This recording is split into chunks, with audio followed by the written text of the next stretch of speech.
தாவேகா தலைவர் விஜயின் பிரசாரத்தில் சிக்கி ஏமூர் கிராமத்தை சேர்ந்த 5 பேர் உயிரிழந்த நிலையில் அவர்களது வீட்டிற்கு சென்று மத்திய அமைச்சர் நிர்மலா சீதாராமன், எல் முருகன் ஆகியோர் ஆறுதல் தெரிவித்தனர். கூடுதல் விவரங்களை செய்தியாளர் தீபன் வழங்க கேட்கலாம். தீபன், விவரங்கள். நேற்றைய முன்தினம் கரூர் பகுதியில் இருக்கக்கூடிய வேலுசாமிபுரத்தில் தமிழக வெற்றி கழகத்துடைய தலைவர் விஜய் தேர்தல் பிரச்சாரத்தை தொடங்கினார். அவர் குறிப்பிட்ட நேரத்தில் அந்த பகுதிக்கு வர முடியாத ஒரு சூழ்நிலையால் காலதாமதம் 7 மணி நேரம் கழித்து மாலை நேரத்தில் அந்த பிரச்சாரம் நடைபெற்றது. அப்போது விஜய் காண்பதற்காகவும் அவர் என்ன பேச போகிறார் என்பதை பார்ப்பதற்காகவும் தாவேகா நிர்வாகிகள், பொதுமக்கள், அவருடைய ரசிகர்கள் என ஏராளமானோர் அந்த பகுதியில் குவிந்தார்கள். இதனால் அந்த பகுதியில் தள்ளுமுள்ளு ஏற்பட்டது. தொடர்ந்து அந்த தள்ளுமுள்ளில் சிக்கி தவித்த பொதுமக்களுக்கு பல்வேறு மயக்கம் ஏற்பட்டது. அதை தொடர்ந்து 100க்கும் மேற்பட்டோர் அந்த இருக்கக்கூடிய அருகில் கூடிய ஆம்புலன்ஸ் வரவழைக்கப்பட்டு கரூர் அரசு மருத்துவமனையில் அனுமதிக்கப்பட்டு சிகிச்சை அளித்தார்கள். சிகிச்சை பலனின்றி 41 பேருக்கு உயிரிழந்த சம்பவம் பெரும் சோகத்தை ஏற்படுத்தியுள்ளது. அவருடைய இந்த இறப்புக்கு பாரத பிரதமர் மோடி மட்டுமல்லாமல் பல்வேறு அரசியல் கட்சி தலைவர்கள், சமூக ஆர்வலர்கள், பொதுமக்கள், வணிகர்கள் என அனைவரும் தொடர்ந்து அவங்களுடைய ஆழ்ந்த இரங்கலை தெரிவித்து வருகிறார்கள். மேலும் 50க்கும் மேற்பட்டோர் கரூர் அரசு மருத்துவமனையில் சிகிச்சை பெற்று வருகிறார்கள். இந்த 41 பேரில் குறிப்பாக அந்த சம்பவம் நடைபெற்ற அந்த வேலுசாமிபுரம் பகுதியிலேயே அருகில் இருக்கக்கூடிய மக்களை பல்வேறு பேர் பாதிக்கப்பட்டுள்ளார்கள். குறிப்பாக அந்த பகுதியில் மட்டும் 5 குடும்பத்தை சேர்ந்தவர்கள் உயிரிழந்து உள்ளார்கள்.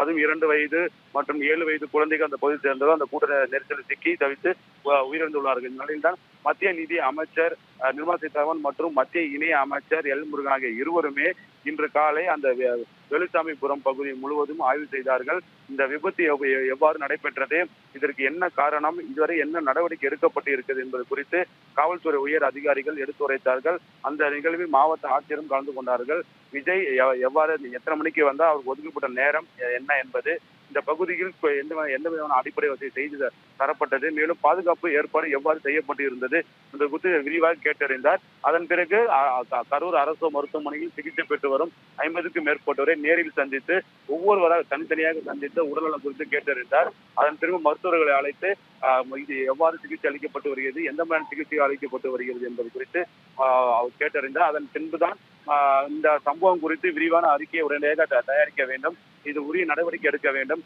பல்வேறு புகார்கள் சமூக வலைதளத்தில் பரவி வந்தாலும் உரிய தகவலை அதிகாரப்பூர்வமாக மாவட்ட நிர்வாகம் விசாரணை நடத்தி தவறு யார் மேல் இருக்கிறது, தாவேகா நிர்வாகிகளா, இதுக்கு வேற ஏதாவது ஒரு காரணமா என்பதை தெளிவான அறிக்கை கொடுக்க வேண்டும் என்பதற்காக கரூர் மாவட்ட ஆட்சி அலுவலகத்தில் அதிகாரியுடன் ஆலோசனை கூட நடத்தினார். அதன் பிறகு தற்போது பாதிக்கப்பட்ட அந்த கரூருக்குடைய ஏமூர் புத்தூர் பகுதியில் பாதிக்கப்பட்ட அந்த பகுதியில் மட்டும் 5 நபர்கள் உயிரிழந்துள்ளார்கள். குறிப்பாக ஒரே குடும்பத்தை சேர்ந்த 2 சிறுமி மற்றும் அவருடைய தாயார், அதே போன்று அந்த பகுதியில் 7 வயது சிறுவன் மற்றும் 28 வயது ஒரு பெண் என 5 பேர்கள் அந்த பகுதியிலிருந்து உயிரிழந்துள்ளார்கள். அவருடைய வீட்டிற்கு சென்று மத்திய இணை அமைச்சர் நிர்மலா சீதாராமன் மற்றும் மத்திய எல் முருகன் ஆகியோர்கள் நேரில் சென்று ஆறுதல் கூறி வருகிறார்கள்.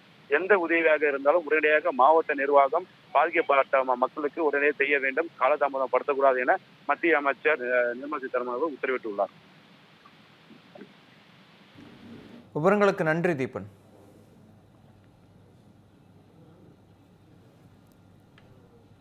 செய்திகளை தொடர்ந்து பார்க்கலாம் சிறிய விளம்பர இடைவேளைக்கு பிறகு. வணக்கம் தீபன், விவரங்களை வழங்குங்க. வணக்கம் திவ்யா. கரூர் பகுதியில் கூடிய வேலுசாமிபுரத்தில் நேற்றைய முன்தினம் தமிழக வெற்றி கழக தலைவர் விஜய் தனது தேர்தல் பிரச்சாரத்தை மேற்கொண்டார். அவருக்கு வழங்கப்பட்ட நேரத்தை காட்டிலும் கிட்டத்தட்ட 7 மணி நேரம் தாமதமாக அந்த பகுதிக்கு வந்தடைந்தார். இதனால் அந்த பகுதியில் நேரம் ஆக ஆக மக்களுடைய கூட்டம் அதிகமானது. இதனால் அங்கு தள்ளுமுள்ளுகள் ஏற்பட்டது. அதில் தள்ளுமுள்ளில் சிக்கி தவித்து மயக்கம் அடைந்த 100க்கும் மேற்பட்டோரை ஆம்புலன்ஸ் மூலியமாக அங்கிருந்து உடனடியாக ஏற்றி கரூர் அரசு மருத்துவமனையில் அனுமதிக்கப்பட்டு சிகிச்சை பெற்று வந்தார்கள். இந்த நிலையில் சிகிச்சை பலனின்றி 41 பேர்கள் உயிரிழந்த சம்பவம் பெரும் சோகத்தையே இந்தியா முழுவதும் ஏற்படுத்தியுள்ளது. இந்த நிலையில் இந்த விபத்துக்கு காரணம் என்ன என்பது குறித்து தொடர்ந்து அதிகாரிகள் விசாரணை நடத்தி வருகிறார்கள். தமிழக சார்பாக ஒரு நபர் ஆணையம் அமைத்து ஓய்வு பெற்ற நீதிபதி அருணா ஜெகதீசன் 2 நாட்களாக தொடர்ந்து ஆய்வு மேற்கொண்டு வருகிறார். இந்த நிலையில் கரூர் அரசு மருத்துவமனையில் 50க்கும் மேற்பட்டோர் தொடர் சிகிச்சையில் இருந்து வருகிறார்கள். அவர்களை மத்திய நிதி அமைச்சர் நிர்மலா சீதாராமன் மற்றும் மத்திய இணையமைச்சர் எல் முருகன் ஆகியோர் தற்போது நேரில் சந்தித்து அவர்களுக்கு ஆறுதல் கூறி வருகிறார்கள். அவரிடம் அந்த சம்பவம் நடந்த அந்த பிரச்சாரத்தின் போது என்ன நடந்தது, உங்களுக்கு எதனால் பாதிப்பு ஏற்பட்டது, மருத்துவ சிகிச்சைகள் எவ்வாறு அளிக்கப்பட்டு வருகிறது என்பது குறித்து மத்திய நிதி அமைச்சரும் மத்திய இணை அமைச்சர் எல் முருகனும் தொடர்ந்து கேட்டறிந்து வருகிறார்கள். அவருக்கு ஆறுதல் கூறி வருகிறார்கள். எப்போதும் உங்களுக்கு எந்த உதவியாக இருந்தாலும் உடனடியாக மத்திய அரசு செய்வதற்கு தயாராக உள்ளது எனும் வாக்குறுதி அளித்து வருகிறார்கள். நிலையில் மாவட்ட நிர்வாகம் சார்பாக என்னென்ன உதவிகள் உங்களுக்கு செய்யப்பட்டு வருகிறது, செய்யப்படும் உதவிகள் போதுமானதாக இருக்கிறதா என்பது குறித்தும் மக்களிடம் தெரிவித்து வருகிறார்கள். இந்த நிலையில் தான் இந்த பகுதி முழுவதும் அதிக போலீசார் பாதுகாப்பு பணியில் ஈடுபடுத்தப்பட்டுள்ளனர். தாவேகா கூட்டத்தில் எந்தவித காவல்துறை விதித்த கட்டுப்பாடுகளை முழுமையாக பின்பற்றாமல் மக்கள் கூட்டம் அதிகமானதால் அந்த கூட்டத்தில் தள்ளுமுள்ளு ஏற்பட்டது. அந்த தள்ளுமுள்ளில் சிக்கி தவித்து மயக்கம் அடைந்தவர்கள் 100க்கும் மேற்பட்டவர் இருந்தாலும் 41 பேர் பலியாகி இருக்கிறார்கள். இந்த சம்பவம் இனி வரும் காலங்களில் தமிழ்நாட்டில் நடக்கக்கூடாது என தொடர்ந்து அரசியல் கட்சி தலைவர்கள் தெரிவித்து வருகிறார்கள்.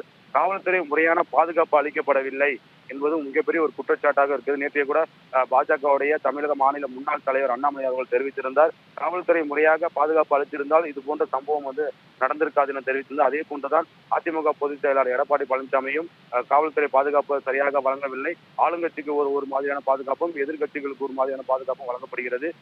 ஆகையால் இனி வரும் காலையில் இது போன்ற சம்பவம் நடக்காமல் இருப்பதற்காக காவல்துறை அனைத்து கட்சிகளுக்கும் ஒரே மாதிரியான பாதுகாப்பு வழங்க வேண்டும் என்று அவர் தரப்பில் கோரிக்கை வைக்கப்படுது. தொடர்ந்து இந்த விபத்துக்கான காரணம் என்ன என்பதை உரிய விசாரணை நடத்த வேண்டும் என்பதுதான் அவர் தரப்பு முக்கிய கோரிக்கையாக இருந்தது. அதன்படிதான் அந்த தனிநபர் ஆணையம் அருணா ஜெகதீசன் தொடர்ந்து 2 நாட்களாக ஆய்வு மேற்கொண்டு வருகிறார். இந்த நிலையில் இன்று காலை கூட மருத்துவமனை வருவதற்கு முன்பாக மத்திய நிதியமைச்சர் நிர்மலா சீதாராமன் அவர்களும் மத்திய இணையமைச்சர் எல் முருகன் அவர்களும் சம்பவம் நடந்த வேலுசாமிபுரத்தை நேரில் சென்று ஆய்வு மேற்கொண்டார்கள். இந்த பகுதியில் எவ்வளவு மக்கள் கூடினார்கள், என்ன பாதுகாப்பு ஏற்பாடு செய்யப்பட்டிருந்தது, எதனால் இந்த விபத்து ஏற்பட்டது என்பது குறித்து தெளிவாக கேட்டறிந்தார்கள். அவருக்கும் மாவட்ட ஆட்சியரும் காவல்துறை கண்காணிப்பாளரும் தொடர்ந்து அந்த சம்பவம் நடந்த போது என்ன நடந்தது என எடுத்துரைத்தார்கள். அங்கிருந்து நேரடியாக சாலை மார்க்கமாக தற்போது கரூர் அரசு மருத்துவமனையில் அனுமதிக்கப்பட்டு இருக்கும். சந்திப்பின் போது இந்த கூட்டத்தில் நடைபெற்ற சம்பவம் குறித்து மாநில அரசு எந்த நடவடிக்கை எடுக்கப்பட்டுள்ளது, பாதிக்கப்பட்ட மக்கள் என்ன தெரிவித்தார்கள் என்பதை விரிவாக எடுத்துரைக்க உள்ளார்கள். விவரங்களுக்கு நன்றி தீபன்.